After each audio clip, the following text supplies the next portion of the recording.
Yeah, I was just looking at the road moving heavy haulage transformer wagon which I had on display in the loading area, the crane area of my yard, and basically I picked up another 24338 set which looks like that. It's the a similar version which looks like this. It's a really nice set. So what I'm going to do with this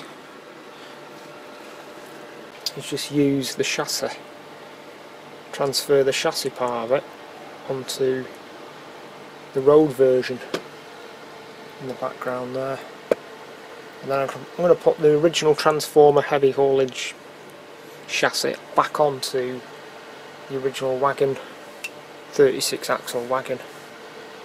So that means I'll have in the yard the road moving version of 24338 Trix and the rail version together in the yard. Which sounds a bit stupid, but it's something I've always wanted to do, but it's took me about 2 years to track one of these down again, because they're really rare, and you do get them on now and again on eBay Germany, but pretty rare to find in the UK. But anyway, I managed to find this one. It's brand new as well. As soon as I seen it, I just snapped it up. I thought, yeah, I've got to have that. Yeah, so there we go. So that chassis, I'm going to disconnect the large transformer unit and put it back onto its proper rail version trucks, and then put this onto the road version. So I'll make it a bit shorter as well, but that's what I want to do. Yeah, and that's 23994. This box is absolutely huge for a wagon. It's just an amazing wagon set of this. Absolutely amazing. I mean, I got this for a ridiculously cheap price, brand new. That'll probably be I think it's probably about 6 or 7 years ago I got this. Well, it's a 32 16 axle on each side, I think it is. And there's 2 of them. And the way it's packaged is really nice. But so yeah, I'll get them out. If you ever get one of these Marklin Trix wagons, there's a special way of getting them out. You've got to push from below. There's finger holes from below, and you've got to push up. And just, or if you've got the plastic, it's good, but you've got to be really careful getting these out, because they are extremely delicate and really awkward to handle. As you can see, it pivots in all different directions. It's got 1, 2, 3, 6 pivoting areas, so yeah, really tricky, but anyway, that's one. Also, when you're getting these wagons out, you've got to make sure you don't dislocate the buffers, because it's got detachable buffers that come off quite easy, which I'll just demonstrate. You see the buffers on the end here. Well, these just pop off like that and push back on. But you've got to be careful not to damage them, and just push on nice and easy. You've got to be careful not to damage the delicate handrails and the braking handle on the back. You know, on this set as well, you get I've never opened it, but you get another detailing pack with all sorts of little bits in there. Pins, there's metal pins, I don't even know what they're for, but obviously read the instructions, it probably tells you.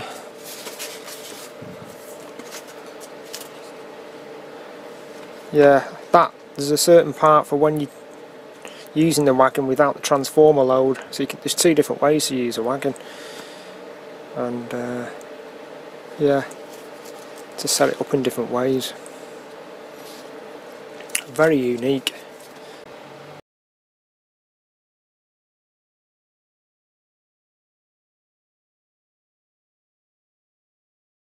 Yeah, to disconnect the wagon, the road wagon, from the actual main chassis of the road rail truck, you've got to twist it at an angle like that. That's the best way to do it.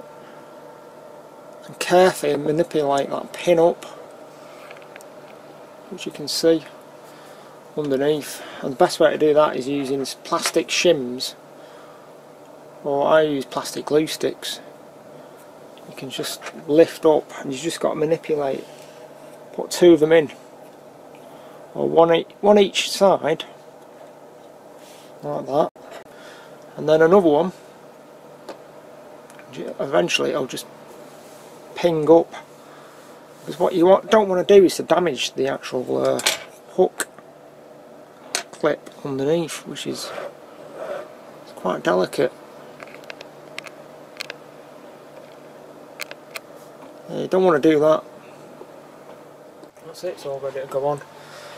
The pegs are not been damaged, but what you got to watch out for on these wagons is these all come apart. The actual main chassis come apart from the transformer. You can connect the two end chassis together and run them as one wagon without the transformer load, but you got to watch these little areas here, which have got a screw in there. They're like plastic cylinders. These can crack. These have cracked under pressure over the years, so you could probably do with ordering one of them. But they have little black buffers that go in. You've got to be careful not to lose the black buffer.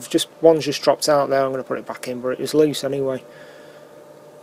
You can take the pins out that hold them together and just connect the two ends together, which I might show. Yeah, so I'm going to disconnect the main transformer. I've never ran it like this, but you basically turn the transformer upside down, dislocated from the rail wagons. Take out the two little pegs on either side carefully, and then this should just move out. And you got to watch this because it's spring loaded inside. It's really well made. You can see the peg there, it's really good. I've never taken that off before. Yeah, so I've got the two chassis on the rail wagons ready to connect on the centre part on the 24338 wagon. So we need to install that, and then there's two metal pins. We've got to install these like steel pins, and I think there's some other bits. The first part to do to reconnect it as it is without a loader, you've got to insert the steel pins, and there's a slot for them that goes around this part here. I'll line it up anyway, I can't do this. Yeah, you've got to line up the pins on one side. I'm not sure whether both sides are the same diameter of the holes, but anyway, you've got to line that pin up and push it carefully through. And it's a die cast metal you're pushing through, so it's metal on metal. So that's one side done, that's in. And you do the same with the other side. It's best to place the wagons on the side. And that's one, and there's the other one. Let's see if we can get this in. Yep, that one's gone in. So now the pins are in, so we've got to place the wagon upright, and now I've got to connect the pin to the other side. So, but we've also, not sure, I think the hydraulic arms have got to be out of the way for this, and you connect them up to the other side. There we go, like that. That's in the folded position. And then what we do then, we get this part, and that sits on top of the pin of the bar. It's got lugs, so you push that hopefully that just pushes on, which it does. That connects with the rubber buffers like that, so then we do the same on the other side.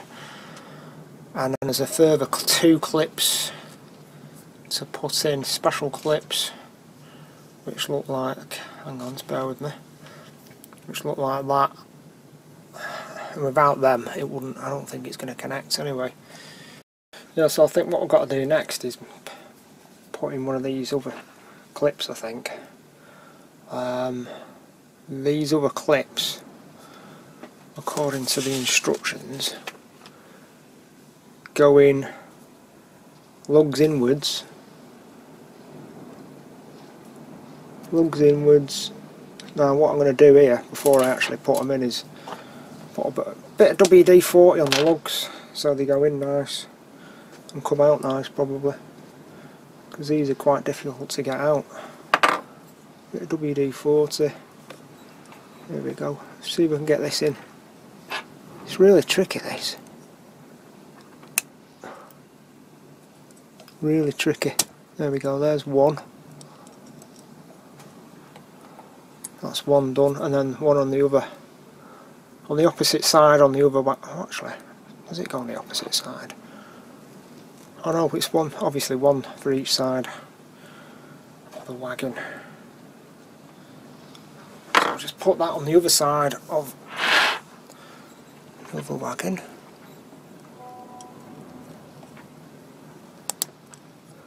Again, this is so tricky to do. It's got to be lined up just right. And to tell you the truth, I can't do it that way. I'm going to have to spin it around. I've managed to line it up, but I just need to connect these other pieces here. Not sure how I'm going to do that. Whether that'll bend round or not, I don't know.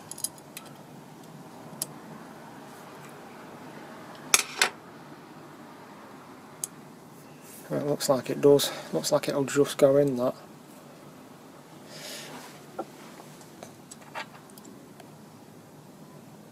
Really tricky. Yeah, this is so tricky. There's further interlocking shims that I've got to be put in. See if I can zoom in on that. Those little shims have got to be put in, and the interlock on the inside underneath the wagon, and they've got to be lined up perfectly, because there's like an arrow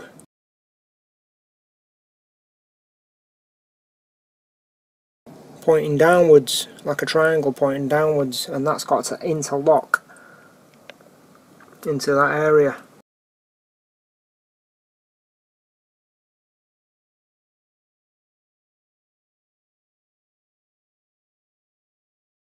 Yeah, that's done. That's took me well over an hour just to connect that up, just to study all the components, because it doesn't say exactly where all the components go, especially on the interior, the inner side bracket shims, as well as the outside ones. It just says put on the outside ones, but there's inside ones. Which way did it go? It's got to go a certain way, an exact way, otherwise it won't connect properly. But anyway, that's all nice and tight and solid now, so get that on the layout, have a look.